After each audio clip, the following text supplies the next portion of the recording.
Chief Marshal Christopher Basso will now lead the procession of the candidates.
Would all candidates and guests please rise as you are able?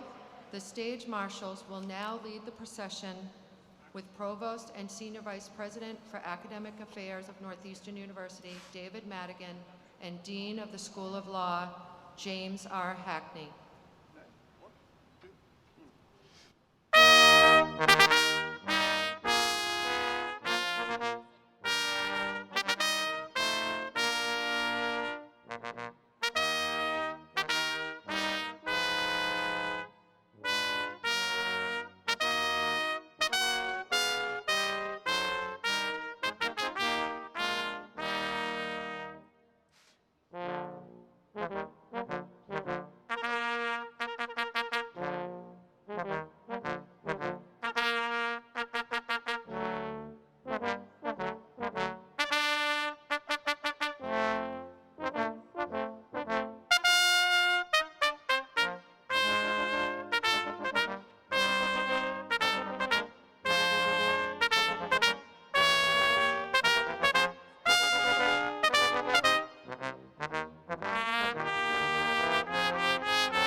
Please be seated.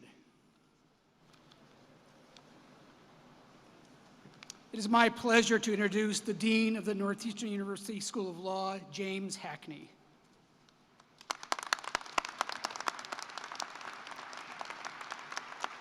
Thank you. Good afternoon, everyone. Today we gather to celebrate the class of 2023.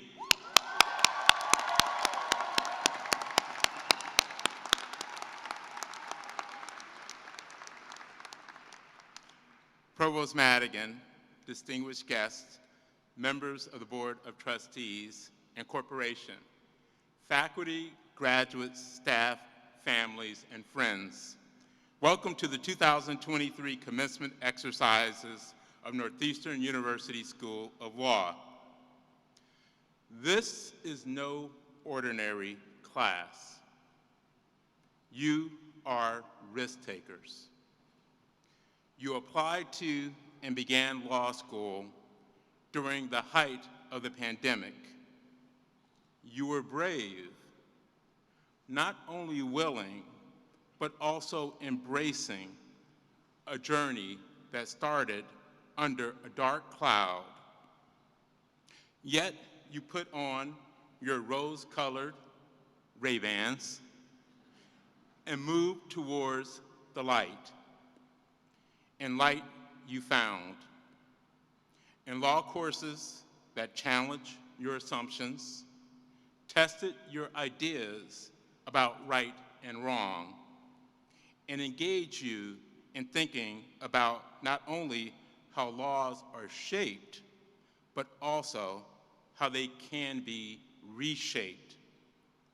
When we fight for what is right, what is fair, and what is just, You stood up to the racial reckoning of the past 3 years. Since George Floyd's murder, our law school community has joined the nation in seeking truth, redress, and reform for racial injustices. Many of you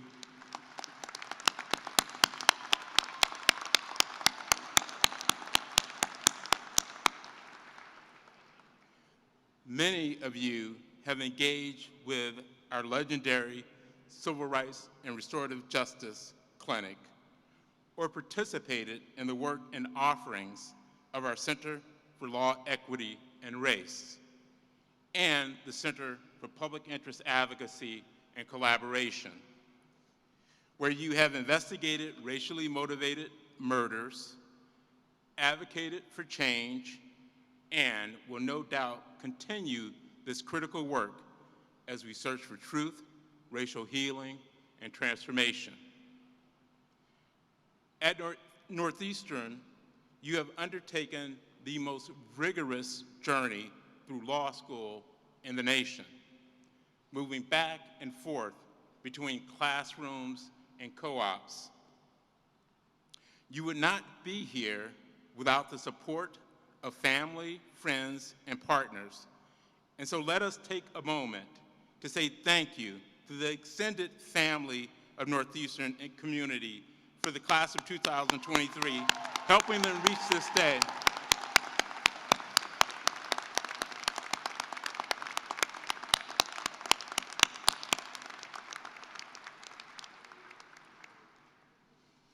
Members of the 2023 Juris Doctorate class, your achievements are impressive. You have secured remarkable jobs, including prestigious fellowships, judicial clerkships, positions in major law firms and corporations, advocacy roles at leading public interest organizations. You have completed 350,000 hours of legal work and 706 co-op placements. Your co-ops took you to 29 US states and 5 countries. Many of you did co-ops in the health area, an arena where Northeastern law is renowned. Your class also devoted more than 140,000 hours to public interest co-ops. One of the reasons we remain peerless among law schools dedicated to public interest law.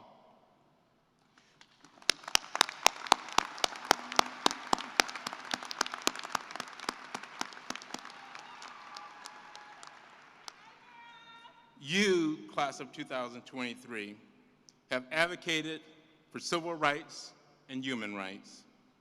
You have championed criminal justice reform, worked at startups and major corporations, at labor unions and workers' rights centers, at large law firms and with solo practitioners, with judges, public defenders, and prosecutors. Your dedication and determination have made an impact on the clients you serve and a society that desperately needs ethical, caring lawyers to ensure that the rule of law is paramount and, importantly, inclusive. You chose Northeastern because you embrace our passion for social justice, innovation, and learning by doing. And now you are ready to go out and valiantly protect the rule of law. Please join me in congratulating our 2023 JD class.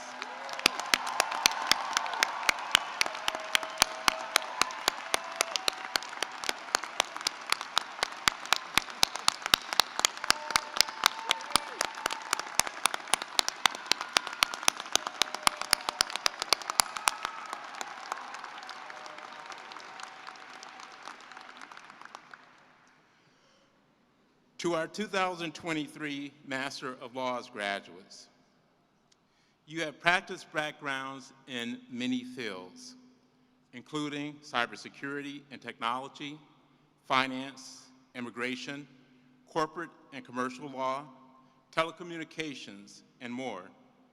You came to us from all over the world: Brazil, Egypt, Kenya, Peru, and India, among others. Many of you completed our general program, while others pursued concentrations in human rights and economic development, intellectual property and innovation, international business law, and health policy and law.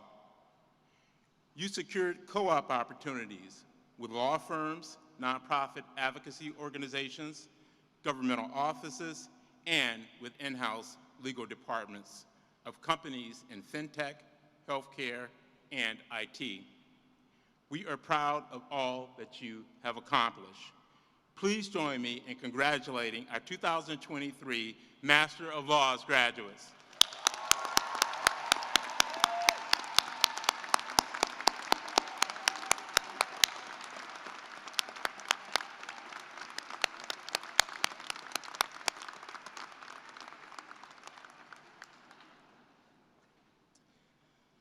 Today, we also celebrate our 2023 Master of Legal Studies graduates.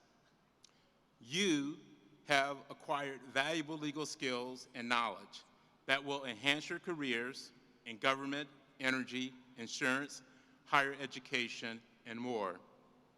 We applaud the hard work and diligence it took to complete your degrees while working full-time. And we are grateful that you are now permanently part of the Northeastern community.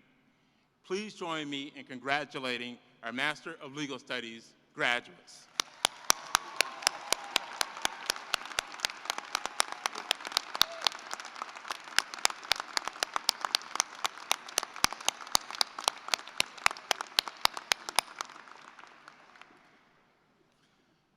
Before I introduce our speakers, I want to share some thoughts about the responsibilities ahead of you. A law degree is an accomplishment. It's a huge accomplishment, but it's also an obligation.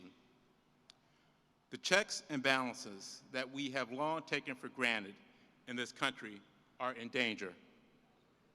Threats to the rule of law and government ethics, and the often flagrant abuse of power threaten the bedrock of our democracy and society. Through your co-ops, clinics, student organizations, pro bono activities, and other volunteer work, you have learned how to use the law to protect property, to create contracts, to ensure procedural rights, and to fight for human rights.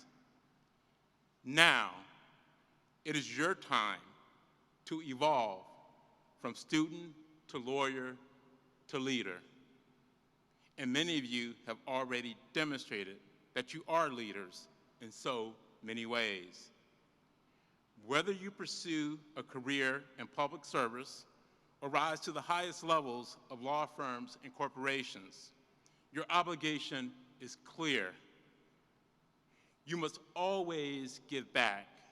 You must live out the words pro bono. It is your job to advance the public good, whether it is through full-time advocacy or critical volunteer work. Your faculty and staff know you will have moments when you feel the burden is heavy, the tasks feel too monumental. But let me say this, we know you can do it. There will be times when you feel insecure, when you wonder if you have the tenacity, the resilience, the fortitude. Trust me, you do. You are graduates of Northeastern University School of Law. You have the tools, the skills, the drive, the values to do the tough work, to set and then exceed your goals, to re-engineer our world, to champion innovation, to demand change, to reimagine justice and equality. You are true pioneers. You came to law school in uncertain times, and as you moved forward, You will help shape an increasingly volatile and dangerous world. We know you have the skills. We know you have the fortitude. We know you have the passion. We place our deepest trust in you as we put society's future in your hands. We commend and applaud you, class of 2023.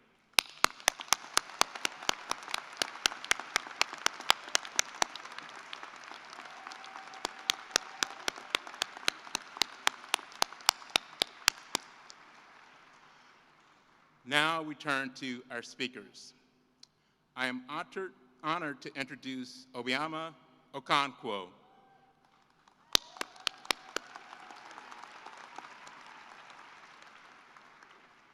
who is representing our Master of Laws graduates. Obi is from the Anambra state of Nigeria. Prior to pursuing her Master of Laws with a concentration in intellectual property and innovation law, she served as a senior associate at the law firm of Jackson, Etty, and Edu in Lagos, Nigeria. At Northeastern, Obi has been an active member of our community. She served as a representative on the Academic and Student Life Committee, as well as the Curriculum Committee. She participated in our Civil Rights and Restorative Justice Project, conducting research into the nature and extent of anti-civil rights violence in the Jim Crow South. Beyond Northeastern, she served as a facilitator for the Harvard Law School Distance Learning Copyright X program. For her co-op, Obi chose Heaven Hill for a view into the workings of a U.S. corporate legal office. Professional, organized, smart, self-sufficient, frank, and passionate about her work for justice is how our faculty and staff characterize Obi. How fortunate we are that she chose Northeastern to advance her legal career and to share her global expertise with our community. It is now my pleasure to welcome Obi to the podium.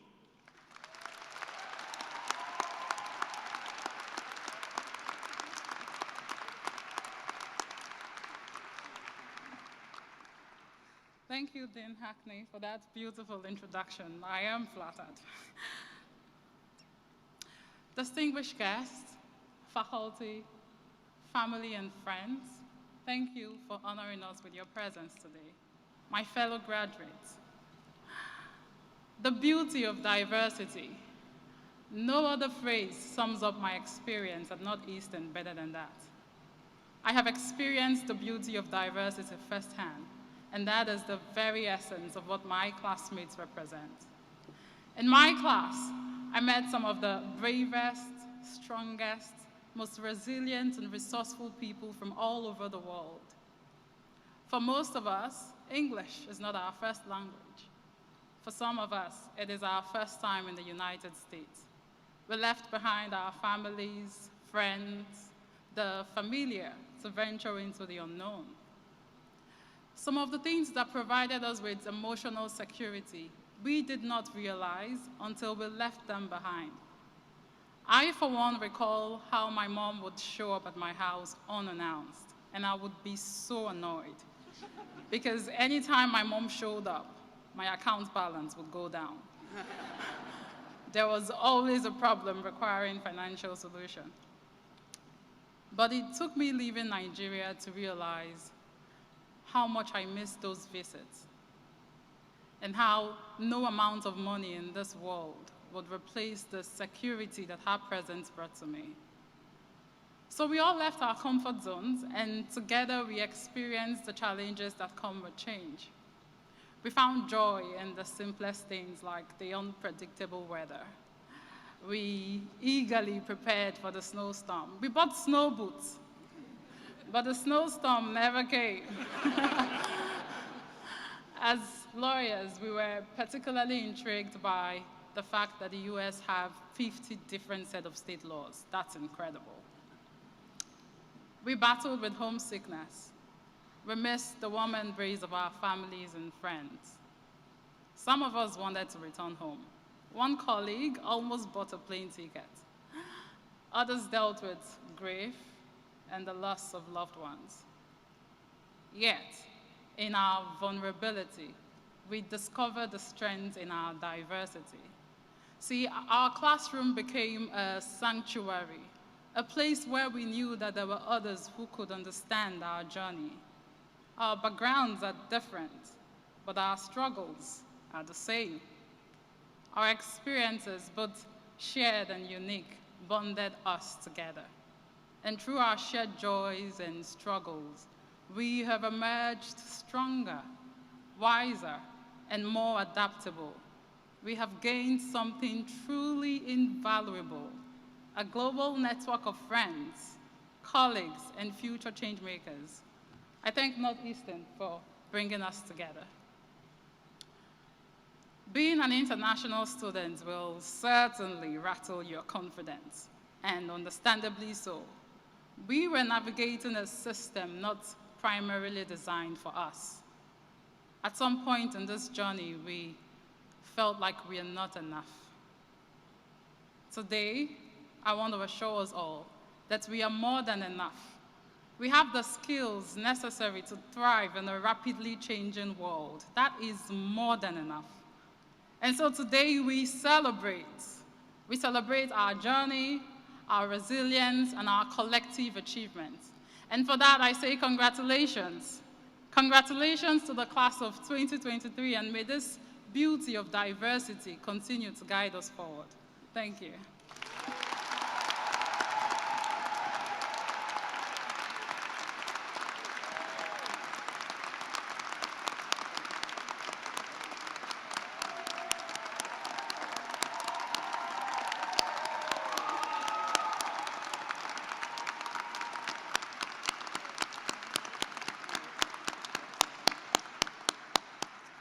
Thank you, Obi. It is my pleasure to introduce our next student speaker, Maya Marie Hill.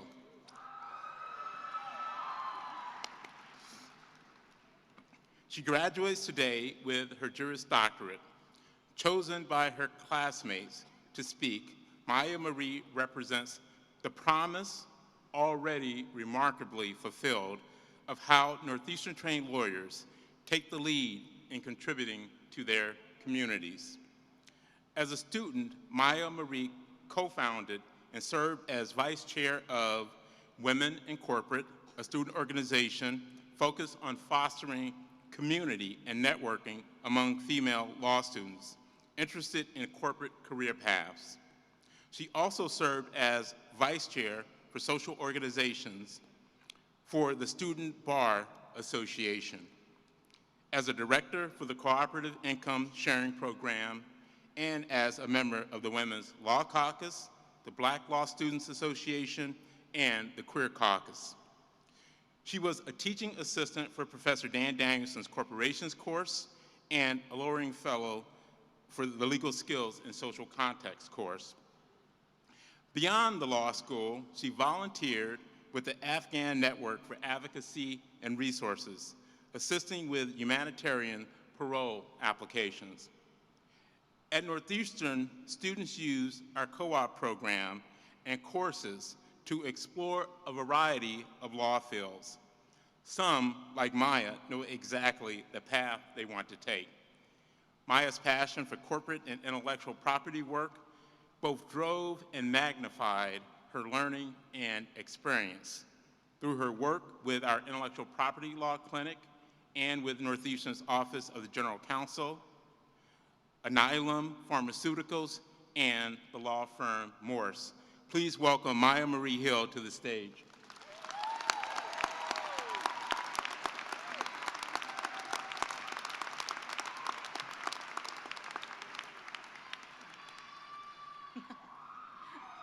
Thanks, guys. Thank you, Dean Hackney, for that kind introduction. Provost Madigan, distinguished guests, faculty, professors, administrators, proud family, good friends, and board siblings who have gathered here to celebrate with us today, good afternoon. Cheers to a lifetime of free legal advice, as long as the advice you're looking for is, "It depends," or "I'm not that kind of lawyer." To the class of 2023, congratulations, friends. Who would have thought we'd make it out of the Zoom School of Law? For those who may not know me, I'm Maya Marie Hill, otherwise known as M&M, MMH, and occasionally TA. I'm equally honored and terrified to be standing in front of you as the student-elected speaker today. Graduation is a time of reflection, and as I look back on my law school career, there is so much to remember. How can I condense 3 years of occasionally organized chaos into a 5-minute speech? When I first sat down to write this, I was at a loss. So I did what I always do when I'm lost or confused. I asked my friends. Now, if any of you know my friends, you can imagine the first few answers were very funny and entirely unhelpful. But after some joking, Jamie, I started to receive some real answers about what NUSL has meant to the people closest to me. One friend said, "I'll most remember the people who have helped me grow into the person I needed to be to achieve my goals." Another said, "I'm most proud of going to a school that encouraged collaboration over competition." And that's when it clicked. We all knew we'd leave here with a degree, come hell or high water, but we didn't know we'd be leaving here with this community. Community is the foundation of Northeastern's experiential style of learning, but it continues outside of the classroom in a really magical way. The best way I can think to illustrate the magic of the Northeastern community to anyone who isn't a part of it is to tell you about my friends. In our first year, when a group of us realized we may not understand criminal justice as well as we should, Emma Moore hosted a review session open to anyone, complete with her outline, practice questions, and a room full of people, all trying to help each other better understand. When my Wi-Fi wasn't installed yet for the first day of class, Ryan Chapman invited me into his home in the middle of a global pandemic so I wouldn't fall behind. From Julia Brown and Julia Gaffney answering my ridiculous citation questions, to Jamie Goldman proofreading all of my important emails, to Casey Knox pushing me out of my comfort zone and helping me find a whole new interest area. Everywhere I turned, every time I almost fell, there was a community of people ready to pick me up, dust me off, and help me try again.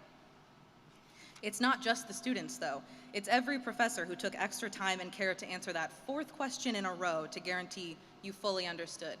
Thank you, Professor Jacoby, and I'm very sorry. Every staff member who smiles and waves any time of day or night, or helps you find your lost wallet when you're in a panic at midnight the night before your RMV appointment. Thank you, night security. And it was in the outline banks and the Bolsa review sessions, building community, rejecting competition, and choosing compassion. It's a part of all of us now, and it's our responsibility to carry it as we move forward with careers in a very competitive field and a divisive political landscape. The Northeastern community is not just where we learned, it's who we are. I love you guys.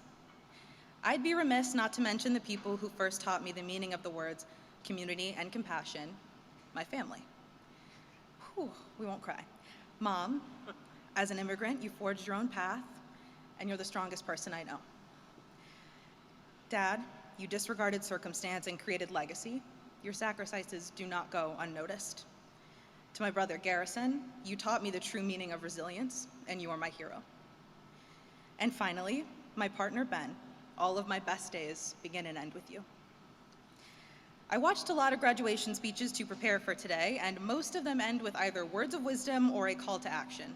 The funny thing about me being up here is that I am 23, so as far as wisdom goes, I don't have much to offer you.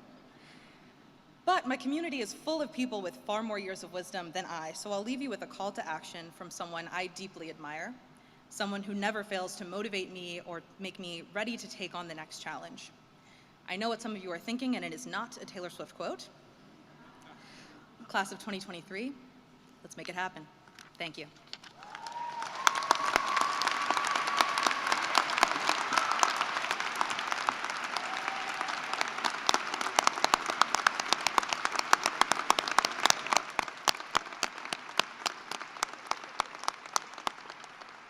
Thank you, Maya.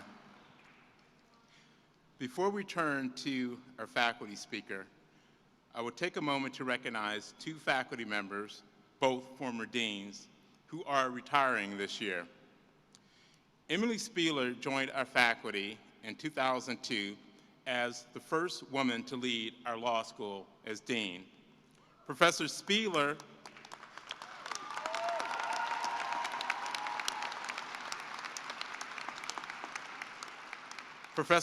has been a national leader in the field of labor and employment law, and among her many appointments and honors, served as a member of President Obama's transition team for the Department of Labor. Professor Michael Melsner arrived at Northeastern 44 years ago to serve as our dean. A legendary civil rights lawyer and opponent of the death penalty, he worked at the NAACP Legal Defense and Educational Fund for Thurgood Marshall and argued dozens of cases before the U.S. Supreme Court and lower federal courts. A prolific author, Professor Melsner has been a role model for lawyers across the globe. We wish both of these inspiring leaders and faculty members the best as they head into the next chapter of their lives.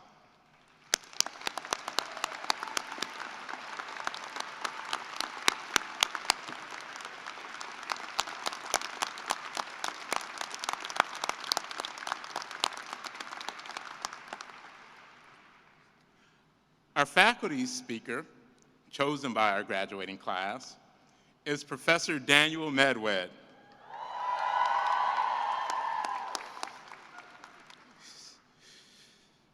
Professor Medwed is a leading authority on criminal law and focuses his research and pro bono activities around the topic of wrongful convictions. His new book, Barred, Why the Innocent Can't Get Out of Prison, explores the range of procedural barriers that so often prevent innocent prisoners from obtaining exoneration.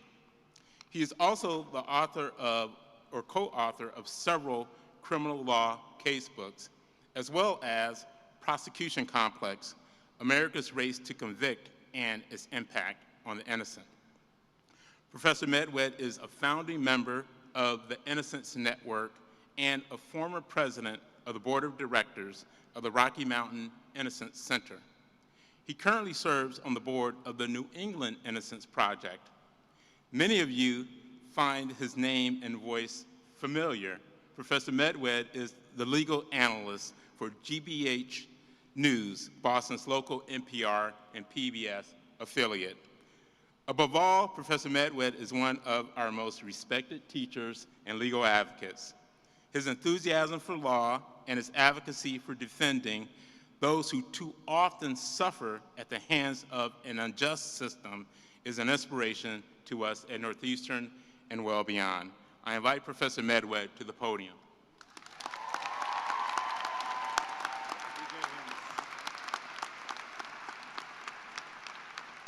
Class of 2023, you've overcome quite a lot to be here, right? You had a global pandemic, an attempted insurrection of our friggin' federal government, and a barrister's ball at the aquarium? Seems very fishy to me. Ooh. And now you have to worry about what your outrageous and mildly unhinged faculty speaker might say. Will he bash, unprovoked, an unnamed law school that lurks over on Commonwealth Avenue? Your concerns are legitimate, because on a day when we're here to celebrate your successes, laud your achievements, I'm going to talk about failure. I want you guys to fail often and spectacularly. I'm sorry that's the only F-bomb I'm going to drop, failure, okay? I promise, maybe not, I don't know, right? And the reason for that is every single failure, and I've had many, many, many of them, as those of you who've had me in class can attest to, has made me a better lawyer and a better advocate. And by developing that scar tissue and that resilience, you will be a much better attorney, which is the goal, okay? So 2 brief war stories, even though I hate to tell war stories, right? Thank you, Jay, for laughing. When I was a young public defender, my first case, I was handling an appeal of a woman who was convicted of first-degree assault for causing serious physical injury against a friend. Now, what she had done, allegedly, was take a beer bottle, crack it open, and lash out at her friend. And yes, it caused a laceration, and yes, it was on the friend's neck, and yes, it necessitated 37 stitches. But you know what? In my zest and naivete, I was convinced that this was a grievous injustice. That was not serious physical injury. Didn't even hit the jugular.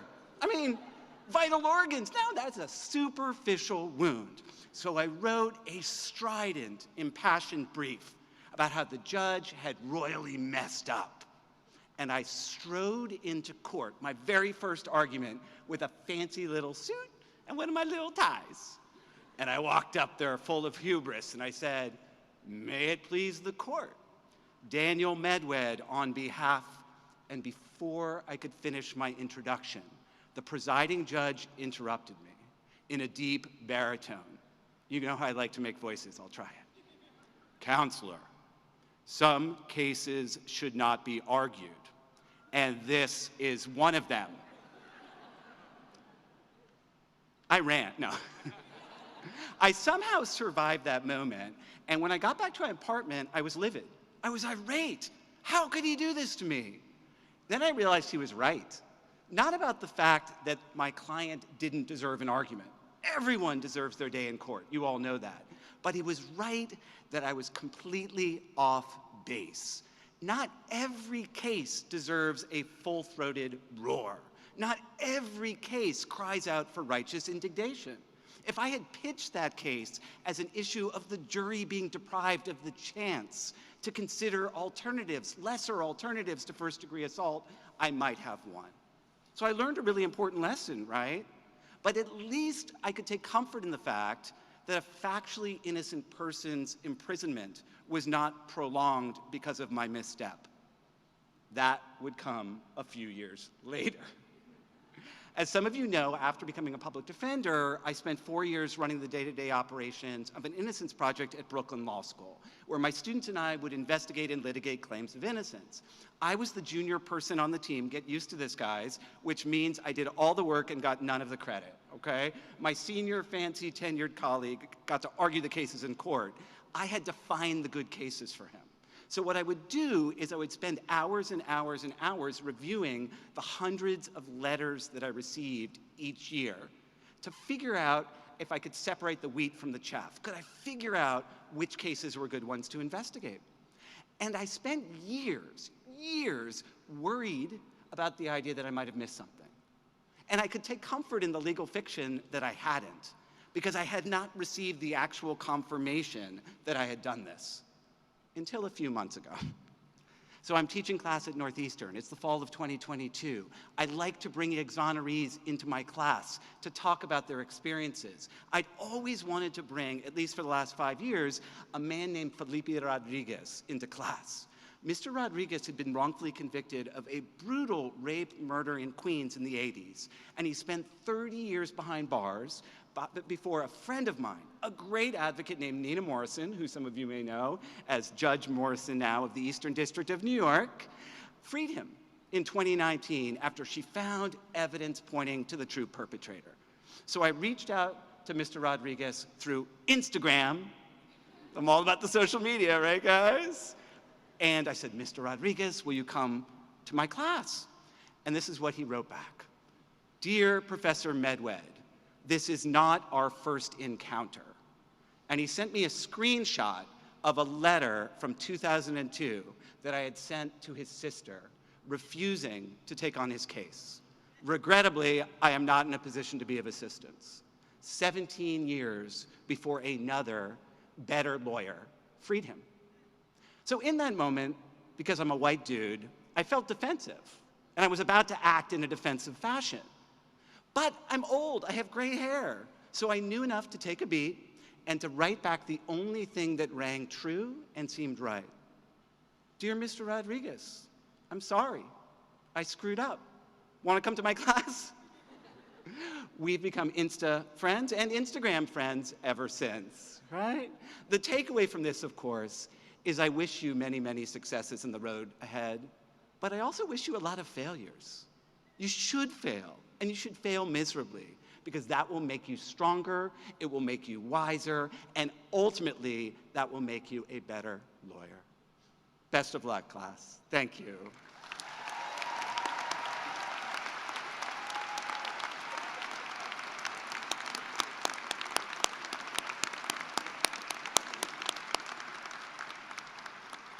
Thank you, Daniel. It is my great pleasure now to introduce Corey Thomas, CEO and Chairman of the Board of Directors of Rapid7, a leading cybersecurity solutions company. In 2023, Corey was appointed to the National Security Telecommunications Advisory Committee and elected chair of the Federal Reserve Bank of Boston.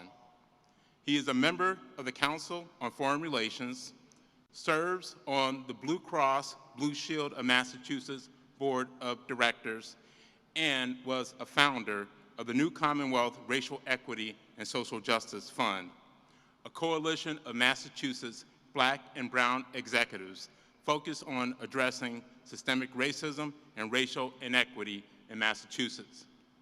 Corey's tech sector experience in leadership and philanthropy and community building are a shining example for our students of what is possible as an innovator in society.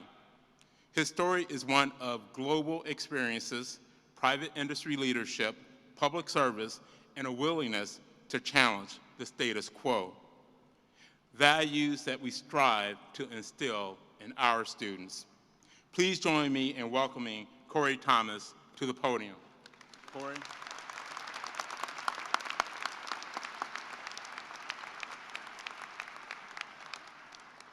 Thank you, Dean Hackney, Provost Madigan, faculty, staff, thank you for the opportunity to be here today. But most importantly, to you, the graduates, congratulations. You have so much to be proud of. I must admit that I had just a little bit of trepidation about speaking with you today as a non-lawyer. But our jobs, our education, and our affiliations, they should not be the limiters of our abilities to relate and to connect to one another. I'm a technologist and an entrepreneur. I'm also a father, a friend, a husband, a citizen, a volunteer. We all are so much more. I could, and you could, choose to define all of our relationships by our affiliations. Some affiliations will bring us closer together, but some of them will push us apart. I asked you then, how can these things that are so vitally important to us, these earned accomplishments and these points of pride, be the very things that can make us so small sometimes, so much less than who we fully are? I am sure that each of you have your own ambitions and hopes, and for that, I'm thrilled. I'm cheering for you. However, I worry that oftentimes we have the wrong interpretation of the value of our achievements. It's not our affiliations that create the platform of our success, but rather our ability to connect, to continue to learn, and to build new relationships and find joy in the small things that fuel not just our personal success, but also the success and well-being of our organizations, our society, and our family groups. Each trait that we hold, and we have so many wonderful traits, is a unique opportunity. Now, sometimes we're thinking about these traits, these affiliations, as a choice to splinter or to connect. Are we the same or are we different? Does something belong in a bucket or someone belong in a bucket of good or evil? The beautiful human ability to connect is so closely related to our destructive tendency to fracture based on differences. It takes time, unfortunately, to build affinity with one another, and only an instant to become bound in hatred. Unfortunately, as we progress through life, we have an all too often tendency to focus ourselves more and more and define ourselves more and more on our affiliations. And by doing that, our world steadier and steadier gets smaller, and our ability to create shared progress diminishes. In my own journey, I can tell you, I was not prepared for this. I was ready for a lot of things. I was ready to face turmoil and obstacles because I had been told that speeches like this, that obstacles would always come my way. And they will, and we have to be ready to fail. It's an essential part of life. However, it wasn't the obstacles that got me. What got me, whether I was winning or whether I was losing, it was those isolated feelings and those moments of loneliness. Those were the things that I was completely unprepared for. And in those moments, I can tell you, I felt despair. But it was also in those moments that my family, my friends, and sometimes even the kindness of strangers made it not just durable to travel that road, but it also reminded me that joy could be found in the journey. Today, you all have so much to be proud of. You're surrounded by your community, your family, and your friends, and your mentors. Yet even still, some of you may feel moments of loneliness. Now, I'm sure as you're partying and having a good time tonight, you won't feel it that much, but it'll happen, and that's okay. Sometimes the largest achievements can also bring the most confusion. While I hope that you can find a moment that's joyful for you, I do have one important request learned along the way. It is so easy to forget each other in the next days. Hold on to this incredibly special and beautiful and magical community that you built today.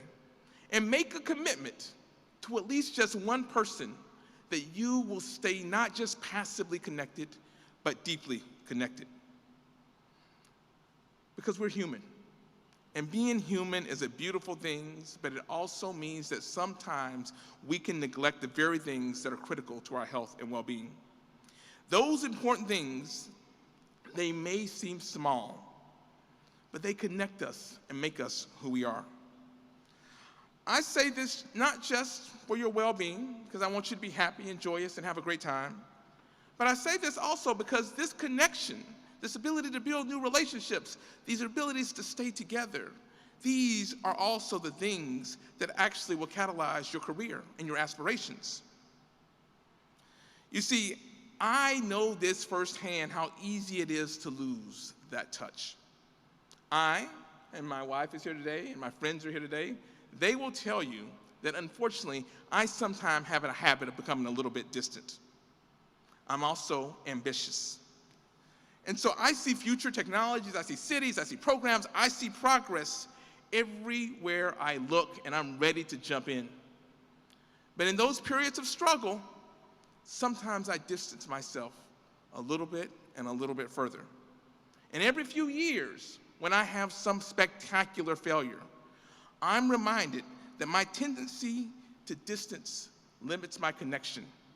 It limits my connection to my friends, to my families, to my organizations, to my work, to my nonprofit activities. And that tendency to distance weakens the foundation of all the work that I aspire to do. Here's one of the things that I learned. You all have big aspirations. But if we devalue our connections to one another, then we also abdicate our responsibilities as stewards of the institutions that connect us and make our society work. Be it a company, a university, a church, a nonprofit organization, and most especially our government. This is more important than ever because a change is coming. And it is not a theoretical change. It is a change that's happening right here and right now. We can talk about AI. I'm sure you expect me to talk about AI because I'm a technologist. And I can assure you of two things. One, it's overhyped. And two, there are things that we should definitely be scared about. But you all are going to have to be the ones that navigate it. And you're going to have to navigate that in the face of political change, geopolitical change, climate change, change. The question is, we all know that we can't really respond to change on this order of magnitude, on this order of scale, as individuals. We can only adapt and change based on the health and power and quality of our institutions and of our systems. And let's face it, you all know this. Our current institutions, they just are not up to the challenge. While once there was broad and unwavering trust in institutions and systems, today there isn't a single one that we, you, and our broader society look out and say works for all of us. And yes, I get it. Some of them are beyond repair. And yes, attempts to replace them have often failed.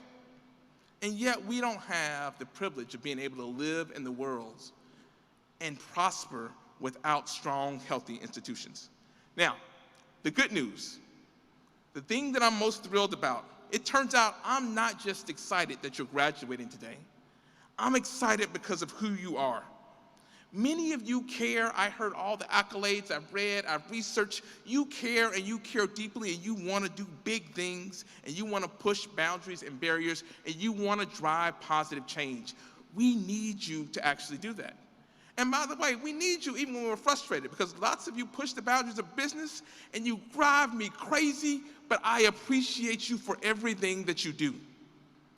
We need your big heart, and we need your big spirit, and we need your audacious dreams. But here's one of the things that I've learned as we actually pursue audacious goals.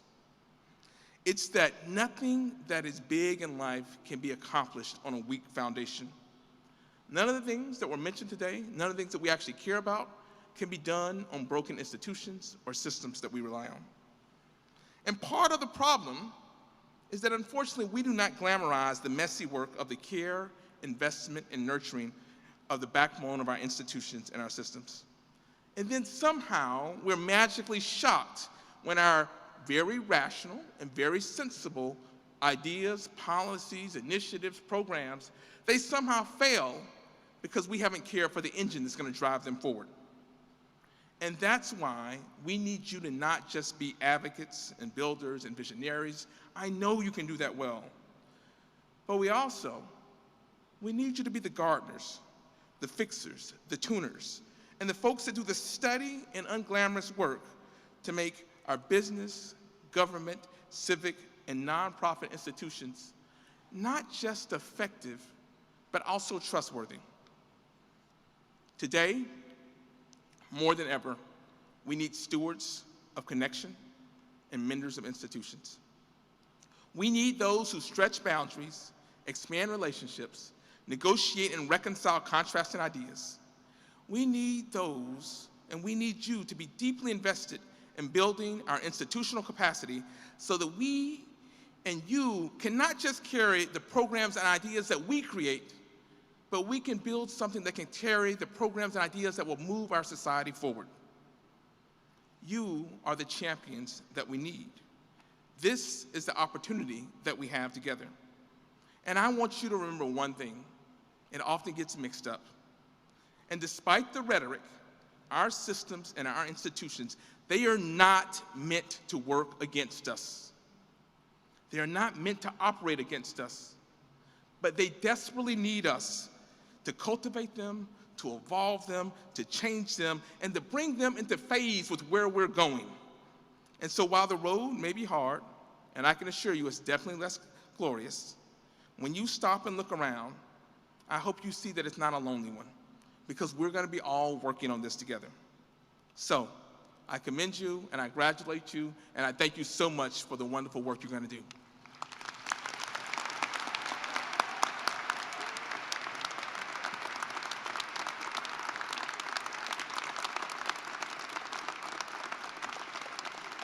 Thank you, Corey.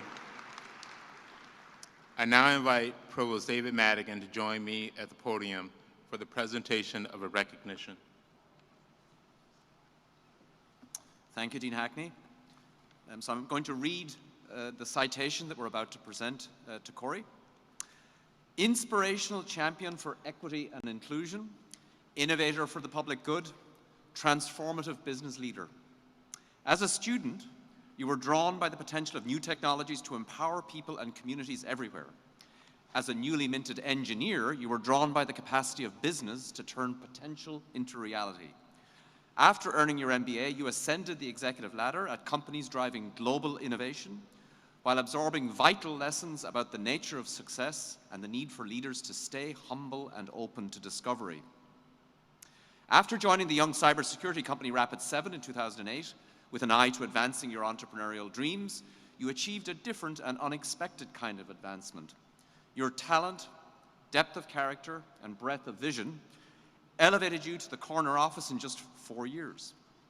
Under your inspiring leadership, Rapid7 has risen high by every measure of business success, powered by your never done approach to infusing social good as a core corporate value. Therefore, On the occasion of your address to the 2023 graduates of the Northeastern University School of Law, we honor and salute your visionary leadership in building a transformative innovation company that drives impact by empowering people and communities. Congratulations.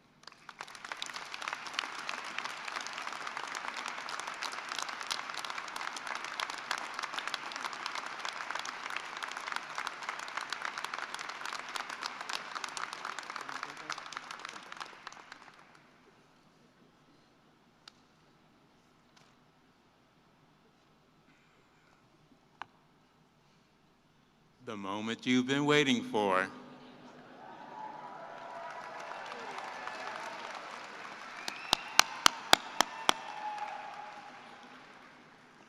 The degrees will now be conferred.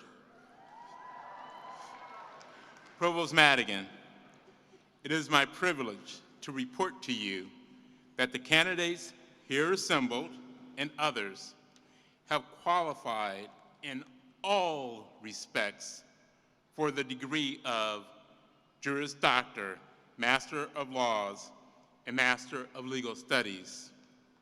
They have successfully completed curricula offered by the School of Law and have been recommended by the faculty and the Council of Deans to be awarded degrees in recognition of their academic accomplishments. Will the candidates for the degree of Juris Doctor please rise as you are able and remain standing until your degree has been conferred.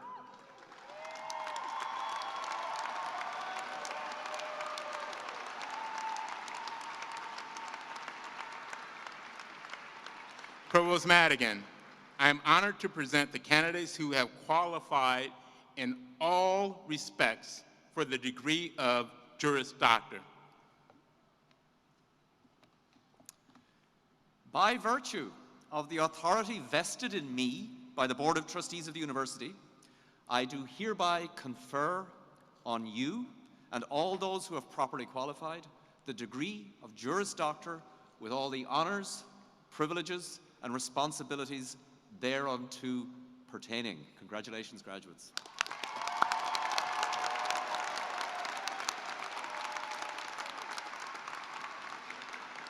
Please be seated. Will the candidates for the degree of Master of Laws or Master of Legal Studies please rise and remain standing until your degree has been conferred.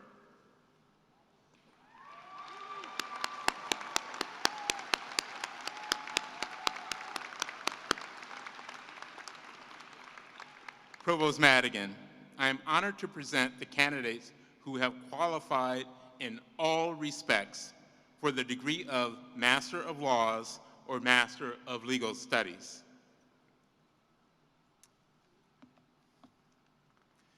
By virtue of the authority vested in me by the Board of Trustees of this university, I do hereby confer on you and all those who have properly qualified the degree of Master of Laws or Master of Legal Studies with all the honors, privileges, and responsibilities thereunto pertaining. Congratulations.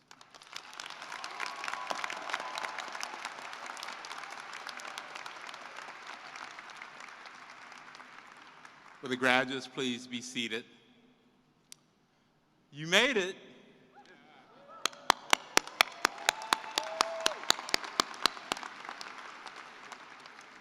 The marshals will now present the graduates to the platform. The Juris Doctor graduates will be hooded by Associate Dean Rashmi Deelchan and Brian A. Carlisle, Dean of Students and Assistant Dean for Academic Affairs. The Master of Laws graduates will be hooded by Patrick Cassidy, Director of LLM and International Programs. The Master of Legal Studies graduates will be hooded by Dan Ehrman, Director of Online and Hybrid Programs.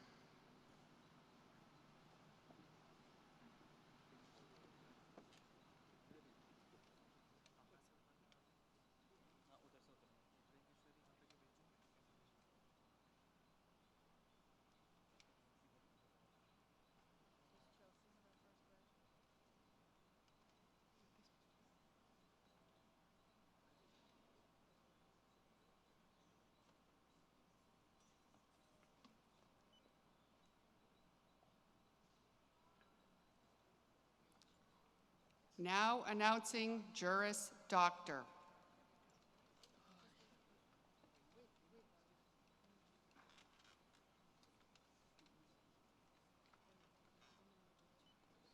Julie Tao Lan Aaron.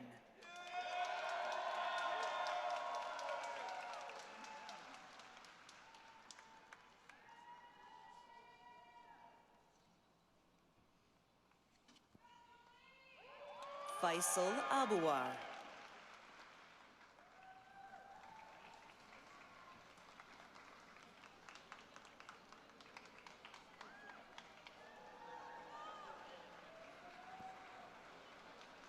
Nana Adu.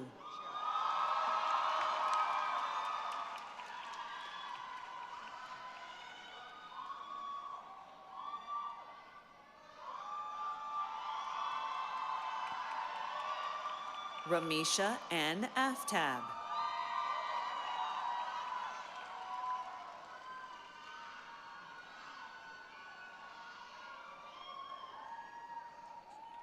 Dylan Eisenberg.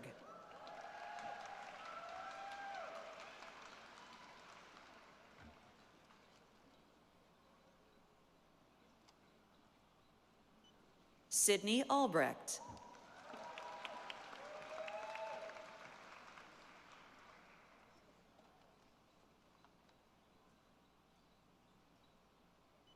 Sophia Al-Khamis.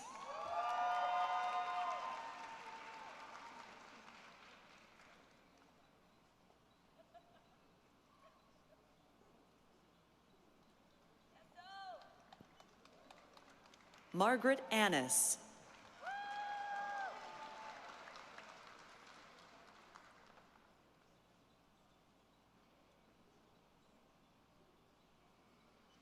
Ellen Audrain.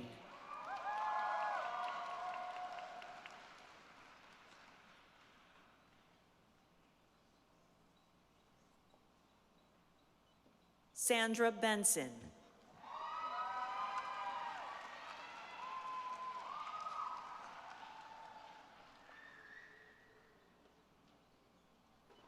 Nava Berger.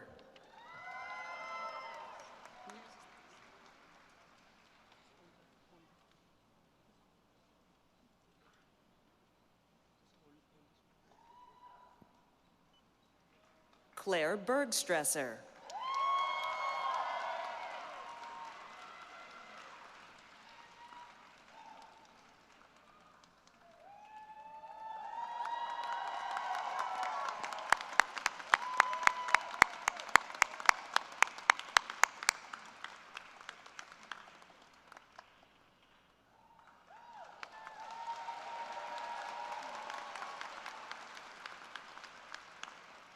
Sophia Bertling.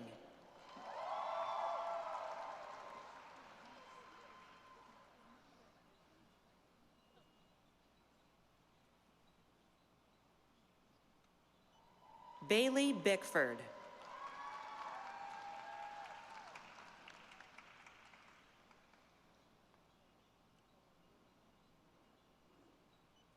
Felicia Binkus.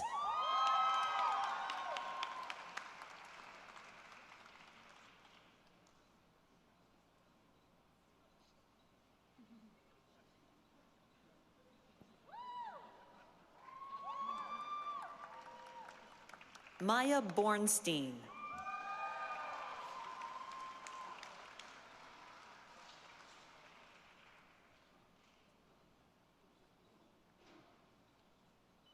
Chelsea Lee Braun.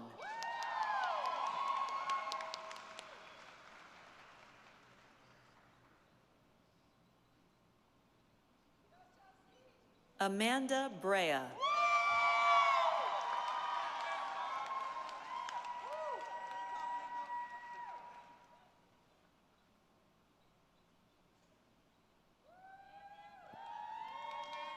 Julia Nicole Brown.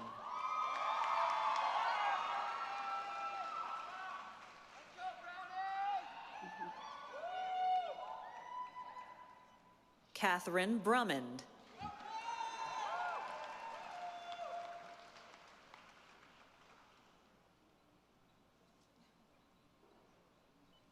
Anna Catherine Bruno.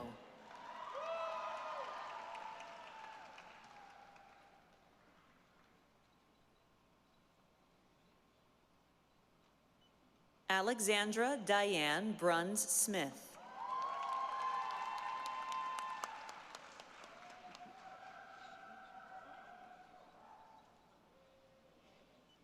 Julia Caldwell.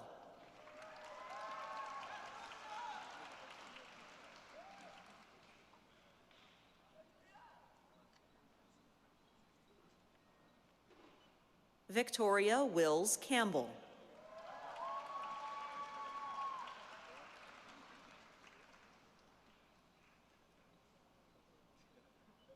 Bruna Machado Morera Carrero.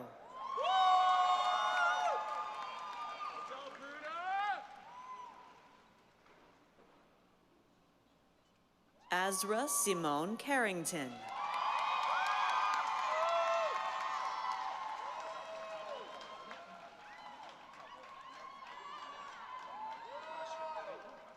Justin Carter. Let's go!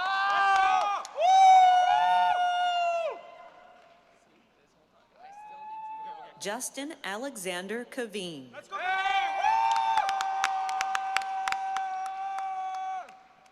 Let's go!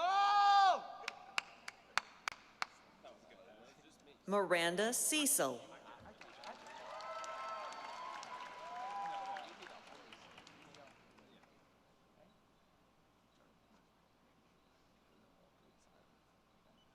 Ryan Tyler Chapman.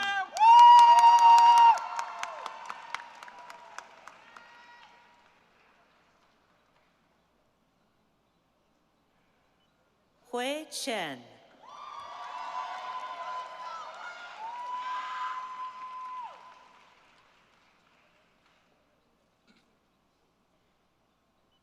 Josephine Chen.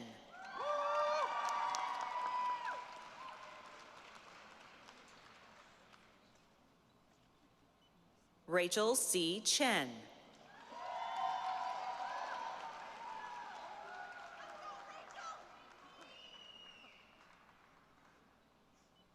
Yuxiang Chen.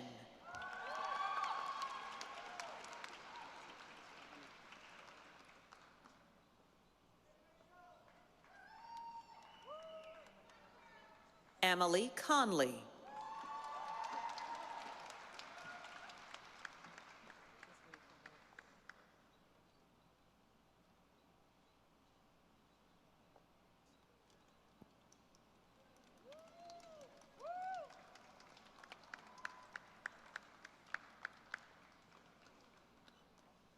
Eva Kelsey Conroy.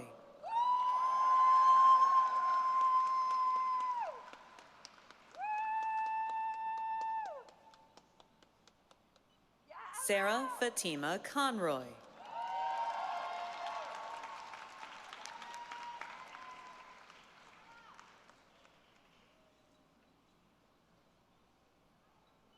Christopher Ryan Costa.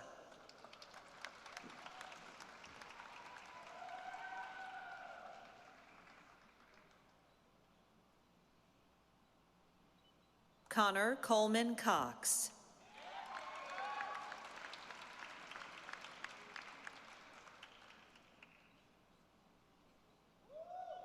Jacob Cronin.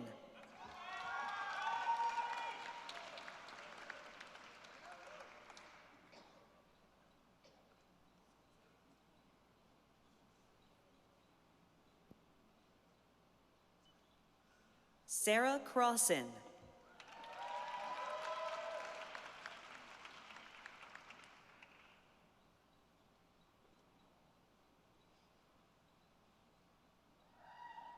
Alexander R. Day.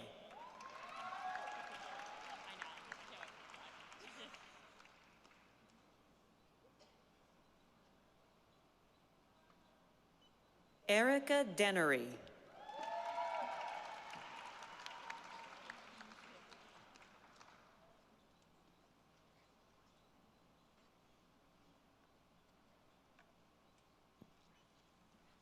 Princess Diaz Berca.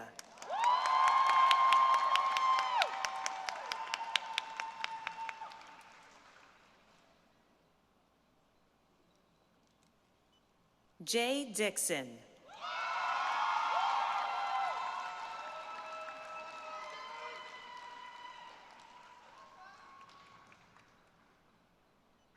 Dasherly Dorless.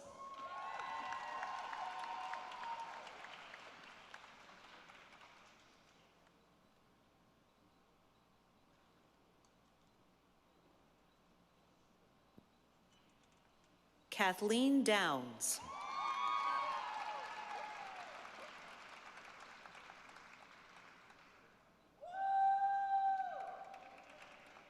Jewel Isla Dewberry Douglas.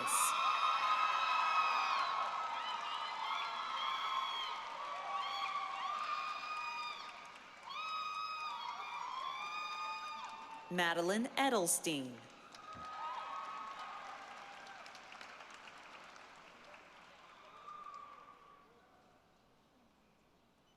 Enyonam Edo.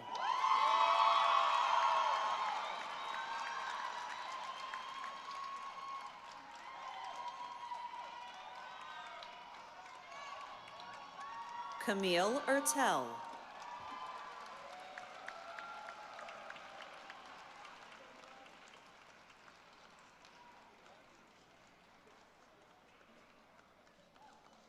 Joseph Phillips Ertl.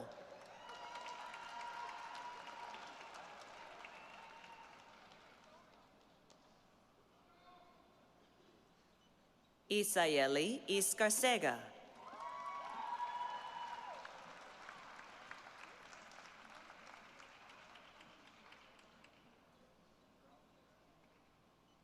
Talia Helene Favali.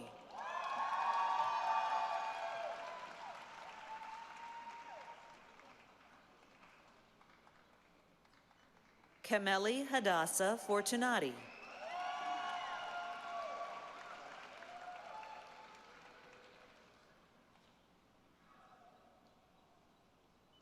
Sabrina Frenette.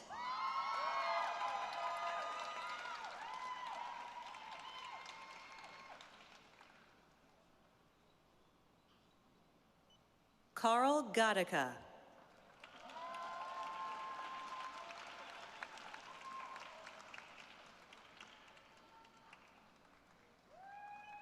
Julia Hope Gaffney.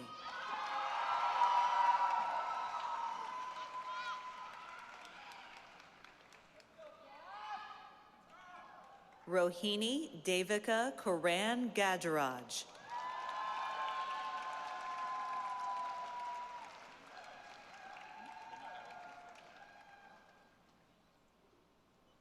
Timothy Leonardo Galindo.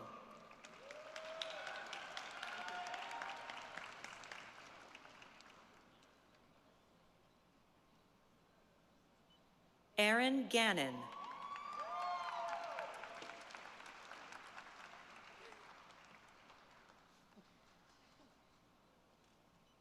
Henry Gaylord.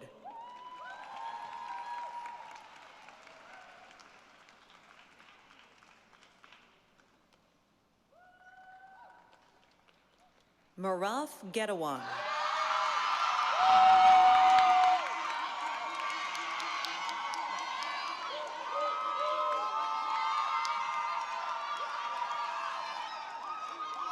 Javier Gerardo.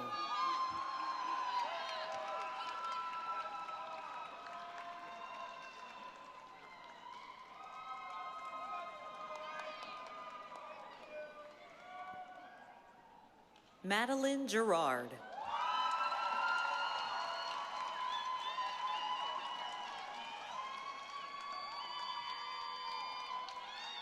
Lindsay Gill.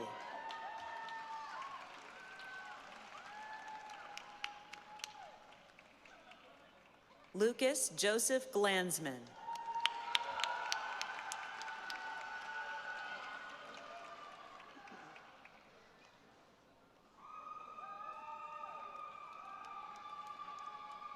Brady Matthew Glissendorf.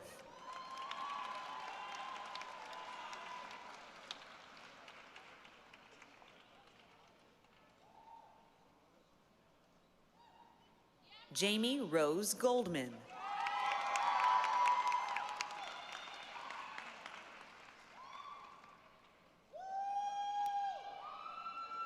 Alexandra Goodley Espinosa.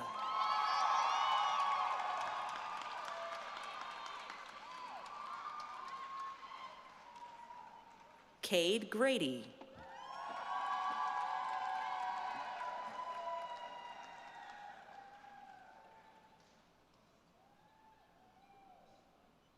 Megan Gray.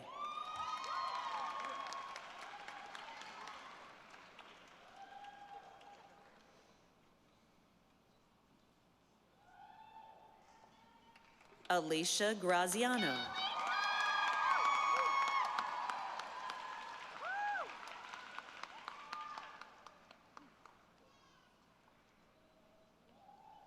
Manuel Wanipa.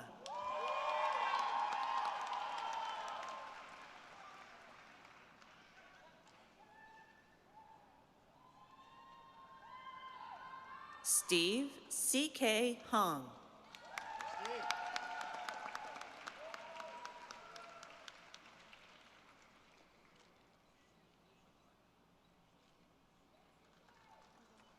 Peter Harasico.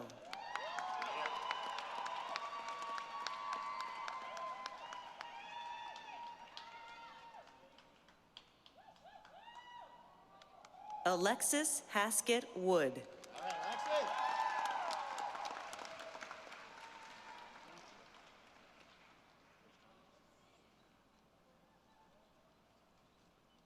George Haydock.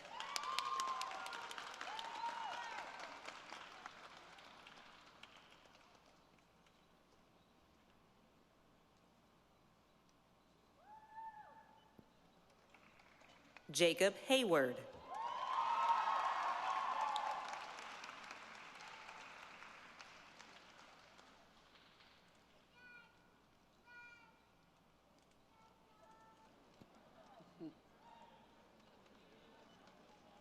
Maya Marie Hill.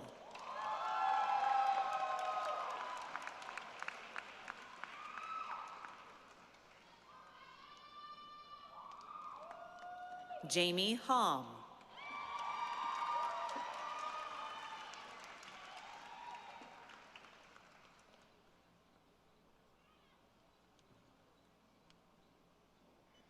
Justin James Hunt.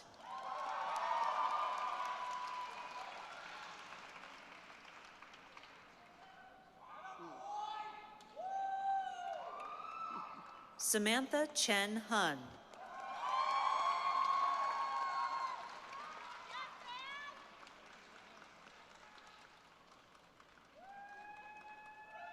Lauren Michelle Jackson.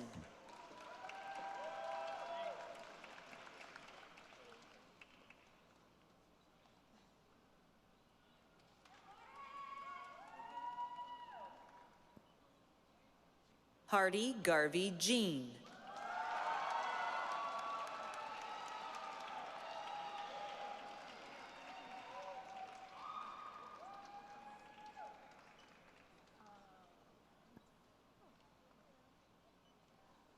Daniel Jordan.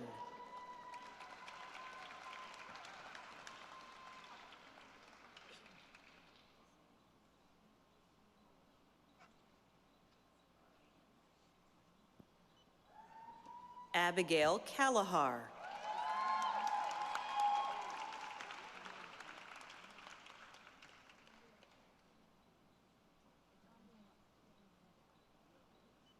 Ian Kavanaugh.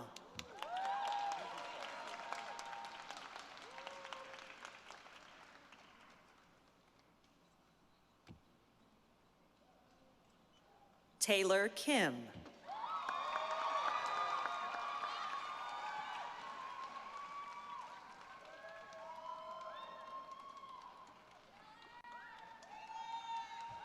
Joseph Knowles.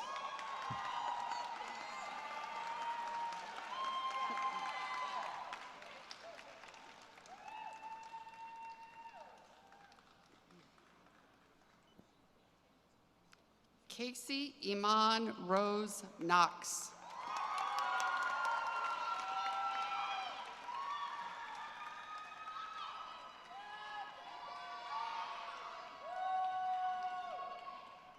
Amber Kolb.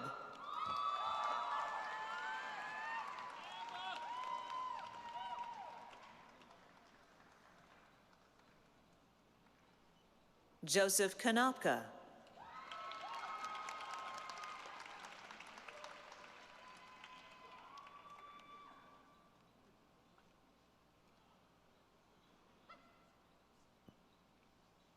Shri Kodapalli.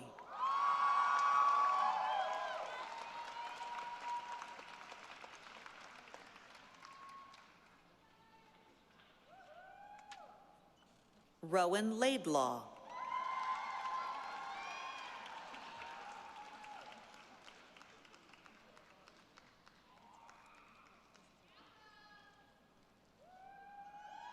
Katie Lamorato.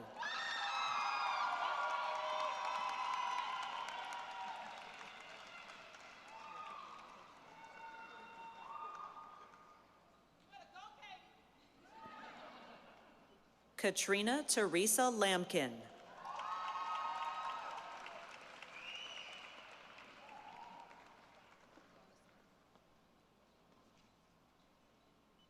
Teresa Elizabeth Lane.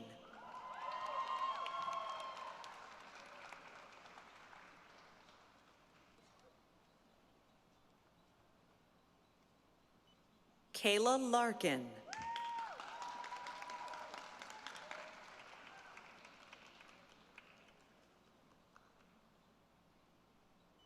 Quang Le.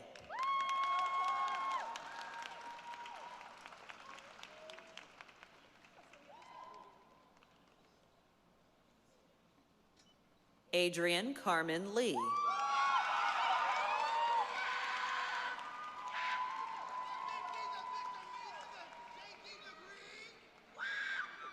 Maya Kasuma Mohammed Leggett.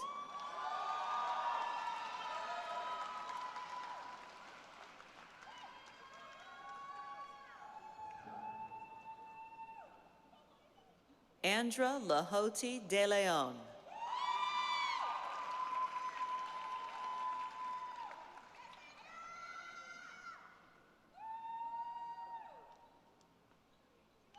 Cassidy Light.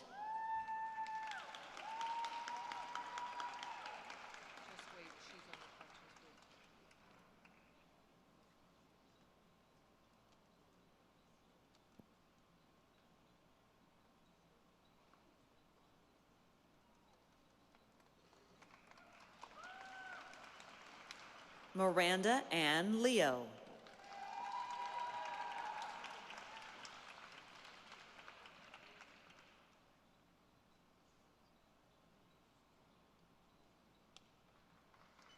Amanda Renee L'Esperance.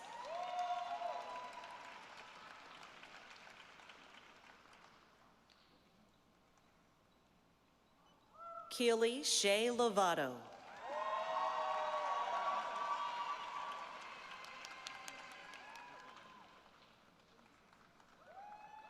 Gabriella Macedo.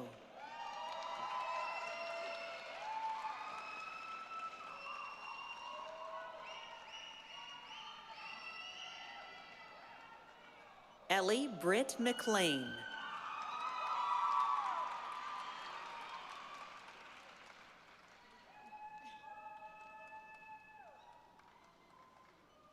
Magdalena Magic.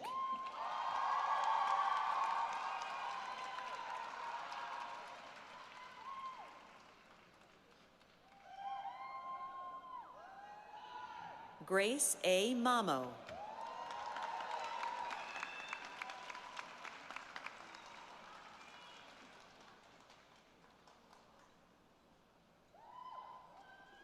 Gabriella Eva Martin.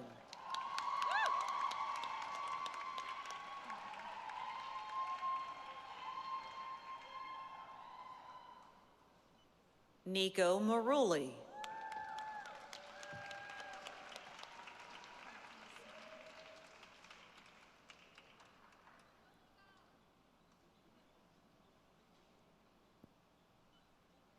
Emily Massell.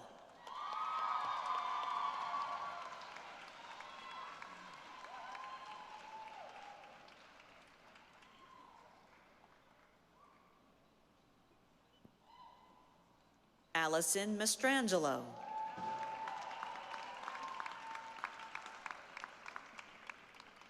Mark Masao Masutani.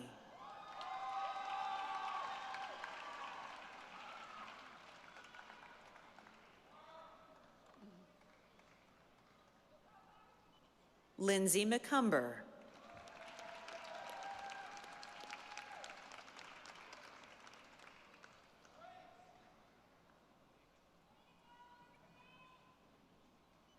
Henry McDonald.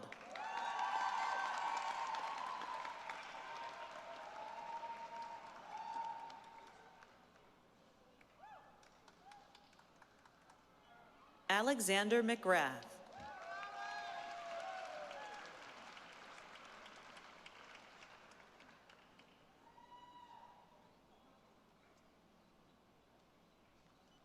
Abby McGregor DeMota.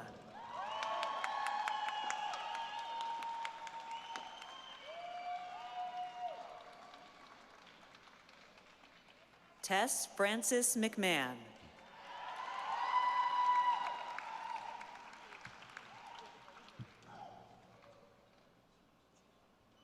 Emily Meehan.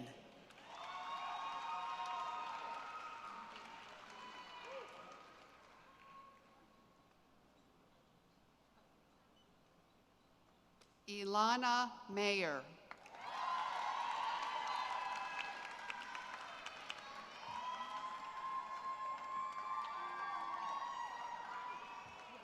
Kate Meir.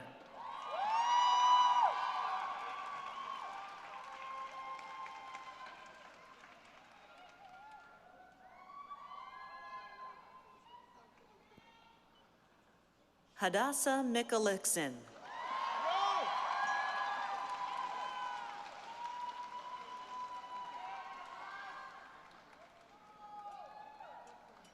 Genevieve Miller.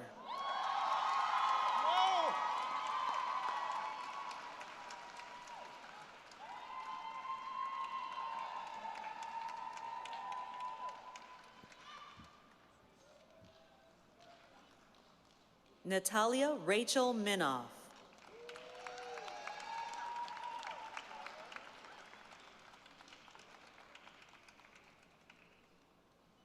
Robert Mogollon.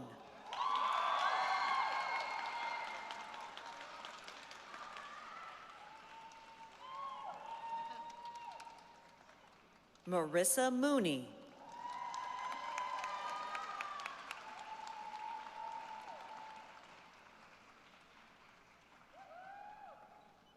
Emma Alice Moore.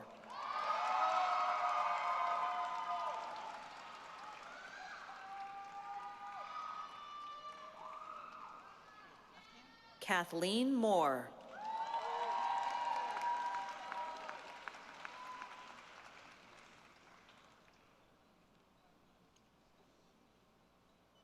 Monica Suzanne Morgan.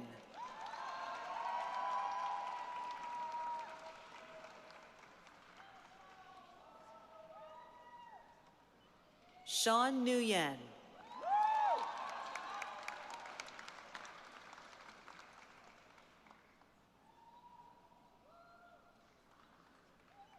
Elliot Oberholzer.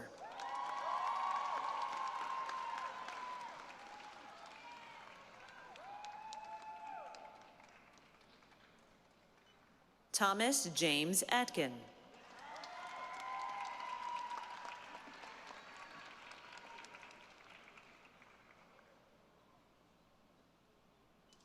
Max Alexander Paris Jens.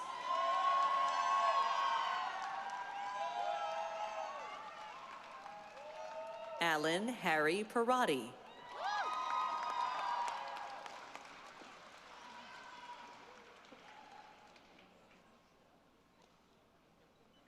Ada Peters.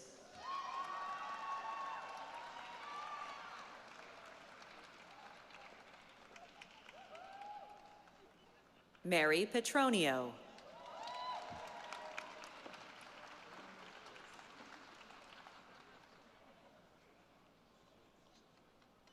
Kimberly Powell.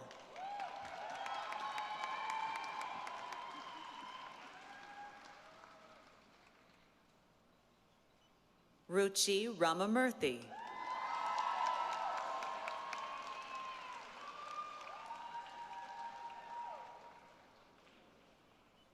Lena Jane Ransohoff.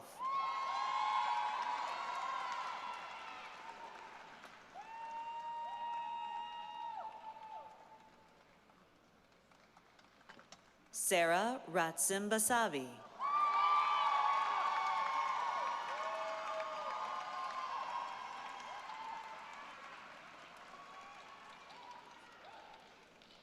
Jennifer Francis Reale.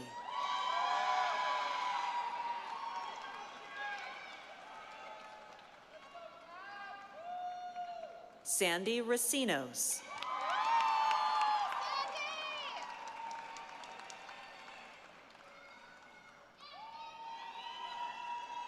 Haley Reifeis.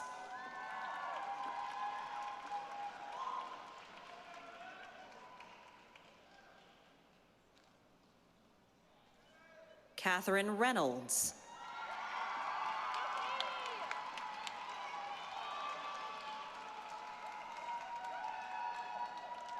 Ariel Richmond.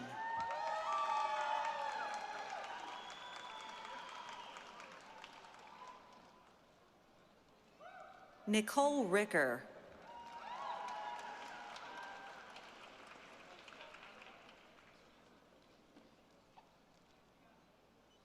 Alexis Rickmers.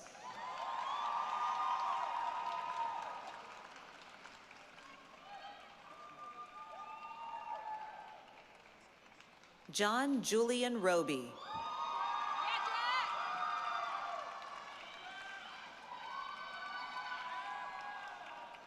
Jeffrey Robinowitz.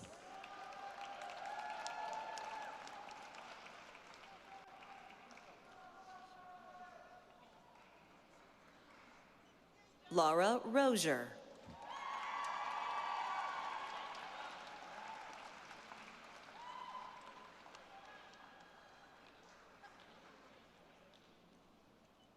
Jacob Satcher.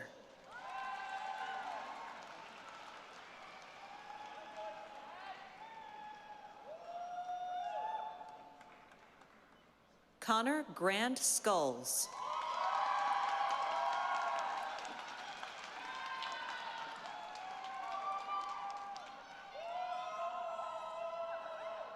A.L. Schwartz.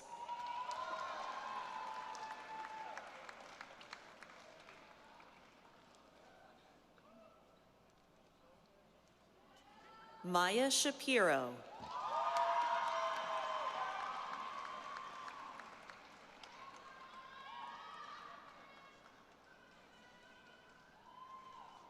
Lindsay Short.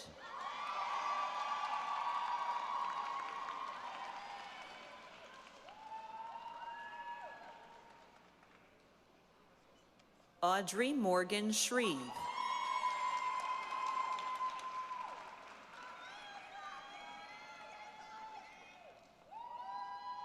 Samantha Sinclair.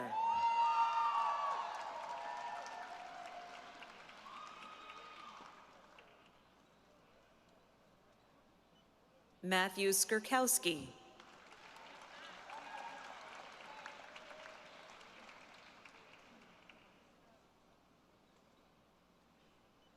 Jason Snyder.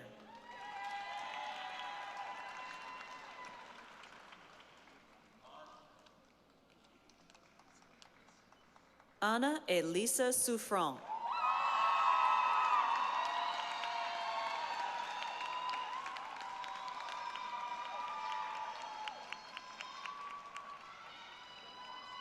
Cecilia Spires.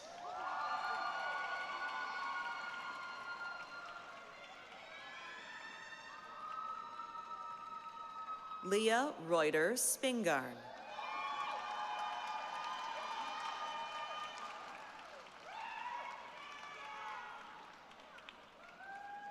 Peyton Sternfeld.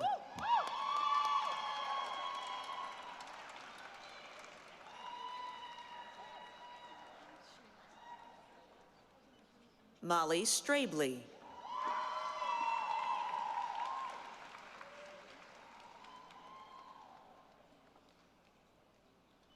Serena Livingston Tekarekpong.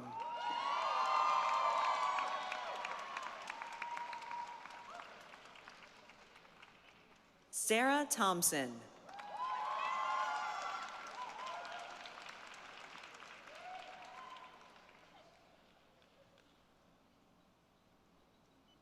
Joshua Vaughn.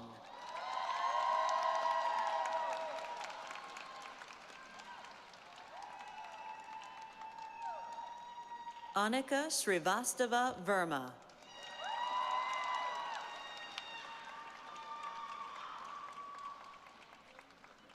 Tanvi Verma.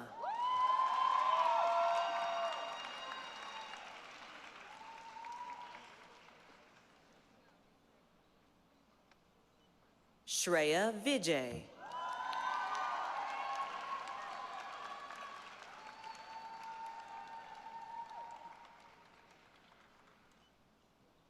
Jennifer Wakefield.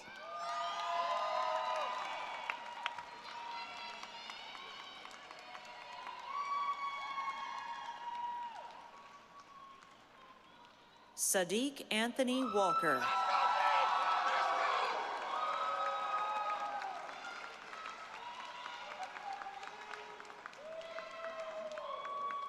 Christina Waller.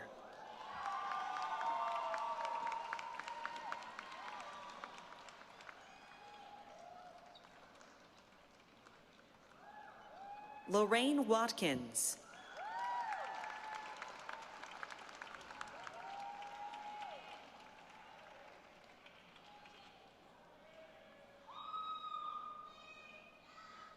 Monica Whalen.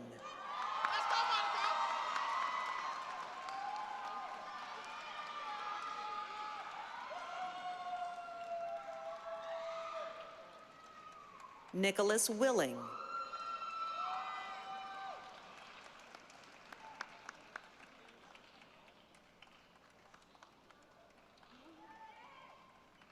Ryan Alexander Wilson.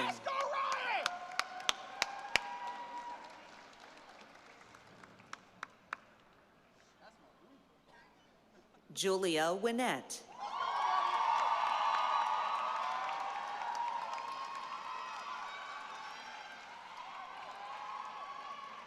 Aaron Winey.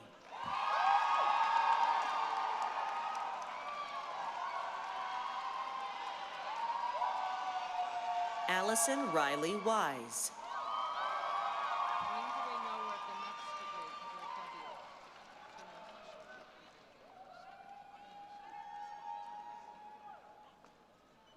Erica Wolashinsky.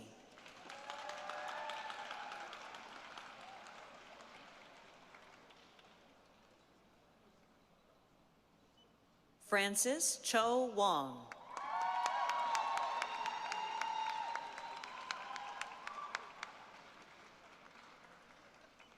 Alexandra Wood.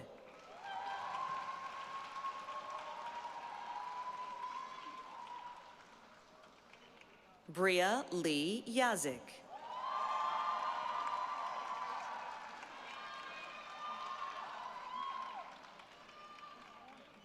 Kaylin Rose Zaman.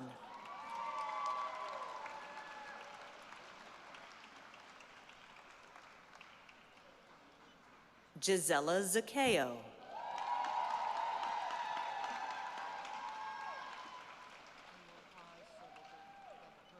Jinnan Zhang.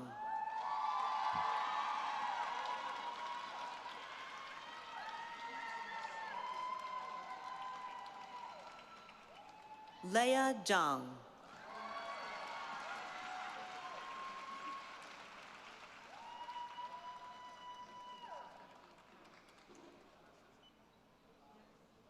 Now announcing Master of Law.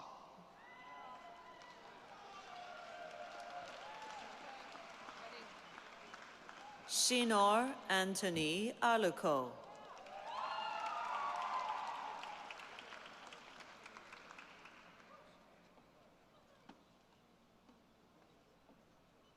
Godwin Romiwa Atsube.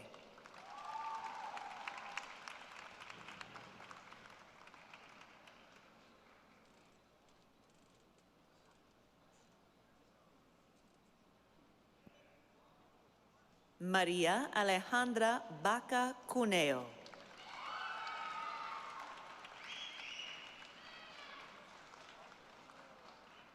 Viviana Barnwell.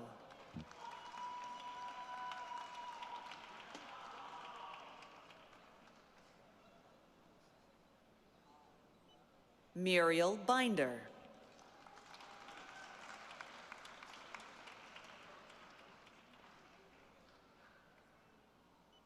Ilana Bueno.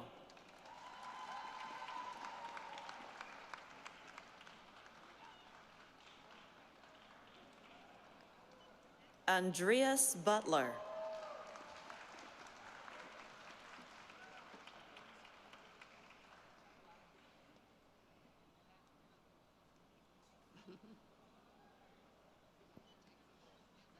Pearl Canada.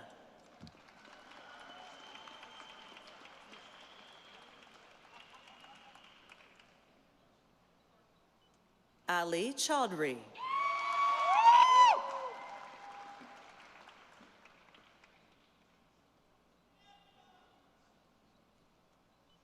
Joao Vanier Childers.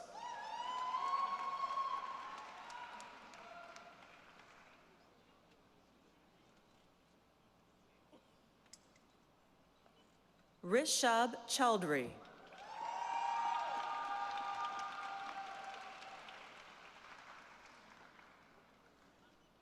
Blessing Aye.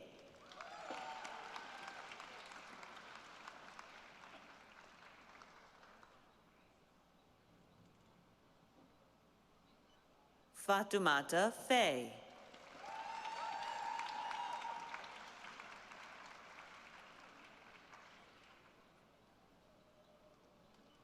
Keenan Gasimov.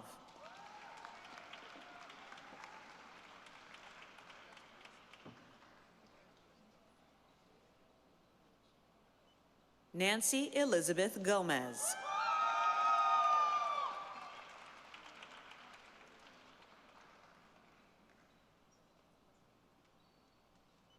Jackson Jamfi.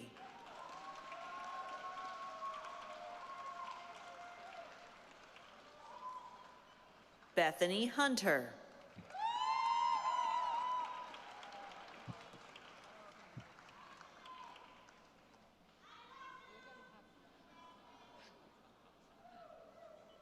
Lubo Carorsa.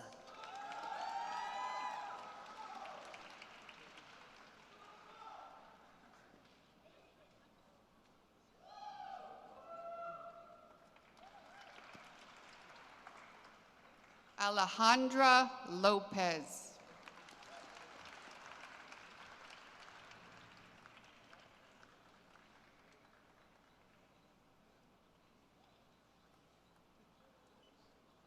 Oluniyi Lot.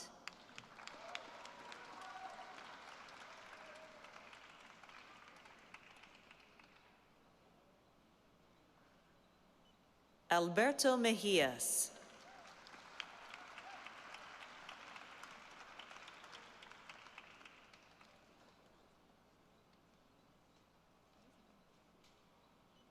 Ruchira Mitra.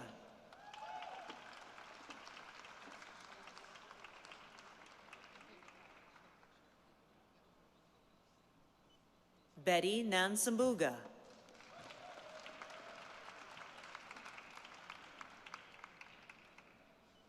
Laureen Nimonai.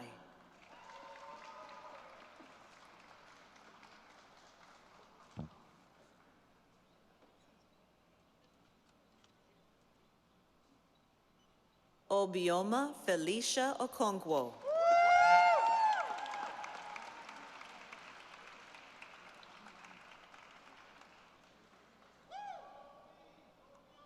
Iran Sun.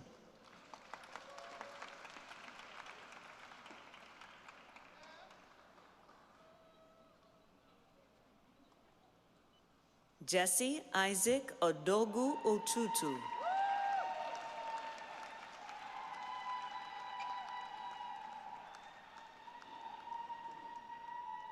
Laura Pacheco dos Santos.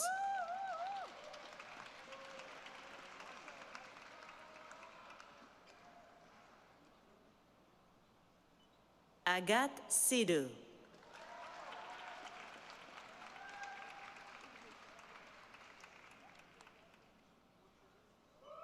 Juana Magdalena Soviani.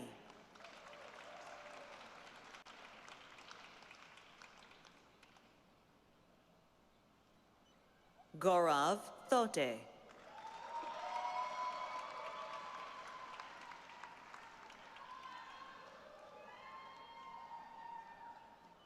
Shilpa Tyagi.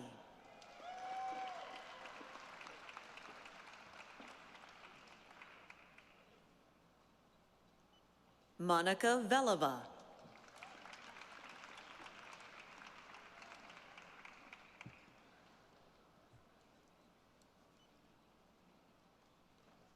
Now announcing Master of Legal Studies.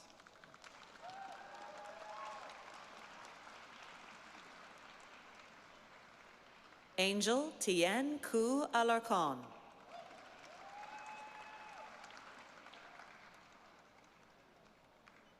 Sarah Alfieri.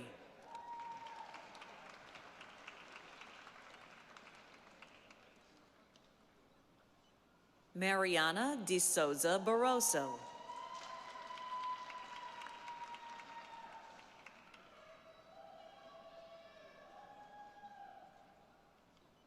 Chaveli Colon.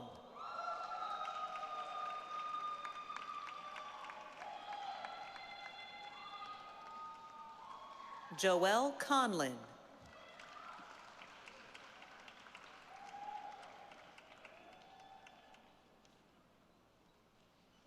Natalie Jean Dowdy.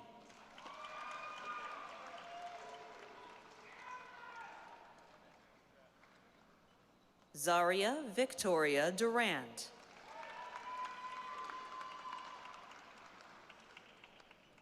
Anthony Figaro.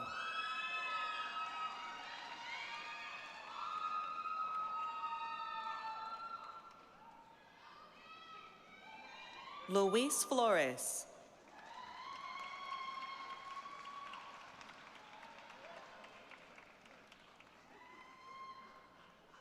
Carrie Flynn.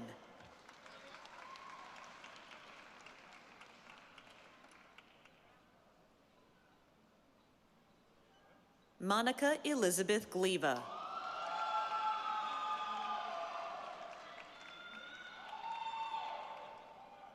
Mary Elise Karen Gillerow.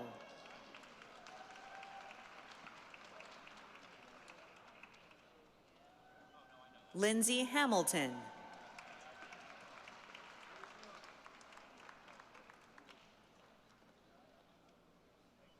Olympia Ilyu Perry.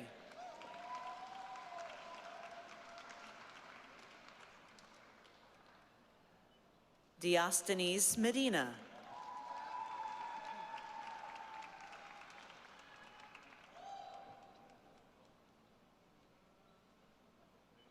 Edwin S. Malesio.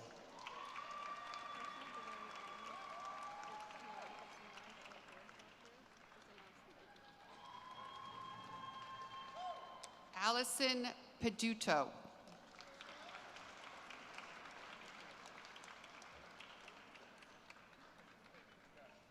Sarah Shake.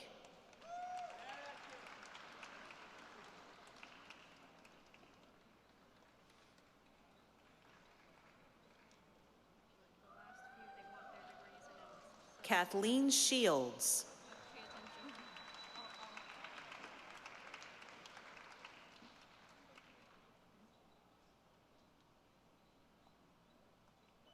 Mary Jean Skelly Miller.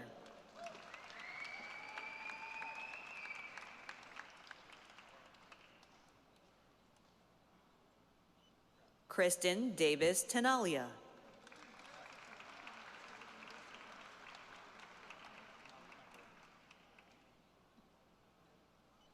Joseph G. Vozella.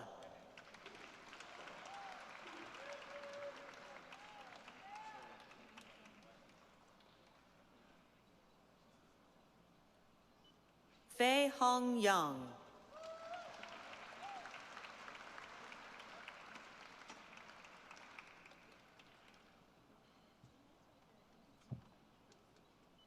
Suman Praharaj.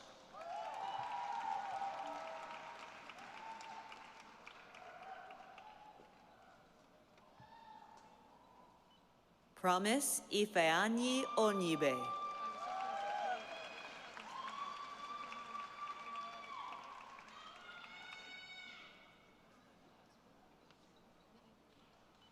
Emma Nyabisi Osongo.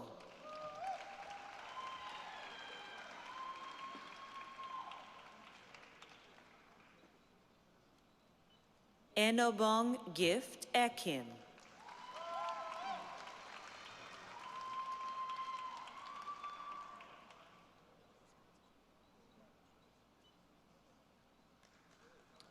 Nathan Whitehead, Juris Doctor.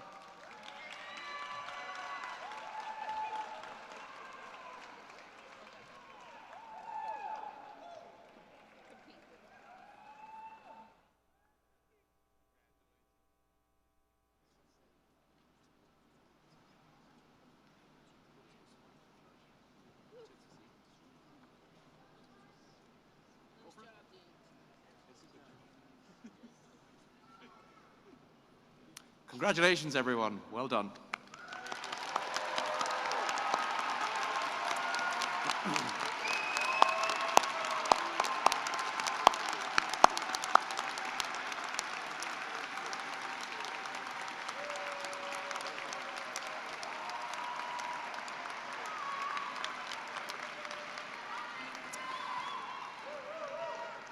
It is now time to deliver my charge. In the journey that lies ahead, find new ways to extend your impact. Our world is beset by challenges and injustices that are complex beyond reckoning. Your capacity to solve them is limitless. The world needs your legal minds, your instinct for justice, and above all else, your humanity. And wherever you are, remember that you always have a home at Northeastern. Graduates, I salute you. Congratulations.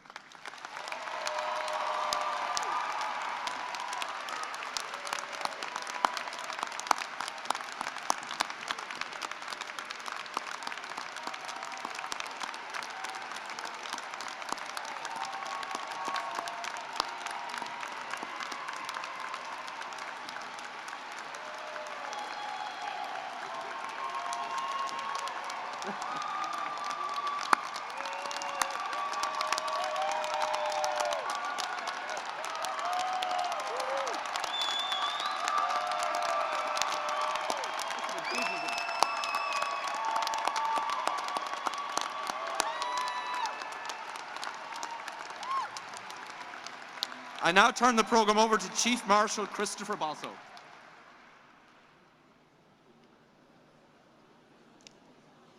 Please take your seats. Will the audience remain in their seats until the platform party, faculty, and graduates have recessed? Families, guests, graduates, and participants are cordially invited to attend a reception immediately after the ceremony in the Husky Hospitality Hub at Cabot Recreation Center. Just follow the arrows, you'll find it. Signs and university hosts will guide you there.